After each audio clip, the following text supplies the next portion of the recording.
8 months later, Maggie has finally been allowed to visit. "What have you done to him?" Maggie gasped. "Surely you've heard of petticoating?" Sarah replied, before prompting the boy to put his doll down and say hello. He appeared almost brainwashed as he did as asked, carefully putting the doll down in a seated position, before curtsying and saying hello Maggie. "That's not how we address grown-ups, Peter," Aunt Sarah sternly told him. "Say hello properly." "Hello, Miss Slater," Peter said, curtsying once more. "Why is he dressed like that?"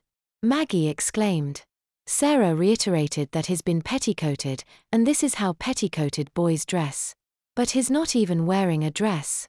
Maggie gasped. "Not whilst he's playing. It would only get creased, so he takes it off first." "Don't you, Peter?" "Yes, Auntie," he gulped.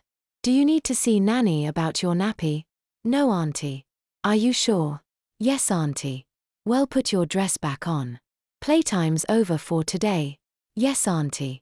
Maggie and Sarah return downstairs. "Why on earth is he wearing a nappy?" "Because he misbehaved yesterday. He's 11 years old. Almost 12. Maggie remarked. "Making him wear a nappy at his age is cruel. It's the rule." Sarah replied. "Nothing helps a boy reflect on his behavior more than stewing in his juices," she stated, adding, "Would you rather I spanked him?" "Of course not," Maggie exclaimed. "But making him dress like a girl must be humiliating enough. Let alone treating him like a baby. Only when he acts like one and misbehaves. I'm going to speak to social services about this. By all means. I'm acting well within the law. Hundreds of case studies have been done which prove that petticoating is both a proactive and harmless form of discipline for adolescent boys." "He acts like you've brainwashed him," Maggie retorted.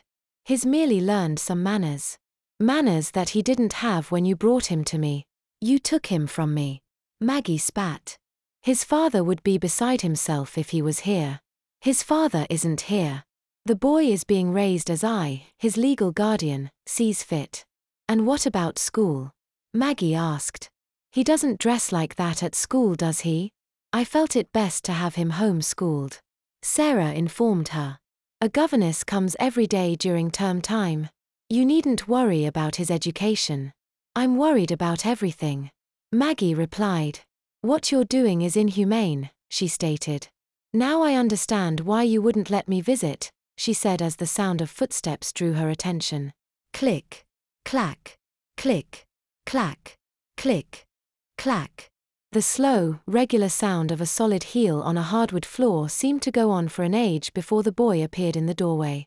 His bright yellow dress is trimmed with white lace and looked humiliatingly short. Peter looked mortified to be wearing such an infantile outfit. In his hair is a big bright yellow bow and his lips are painted in a bright pinky red.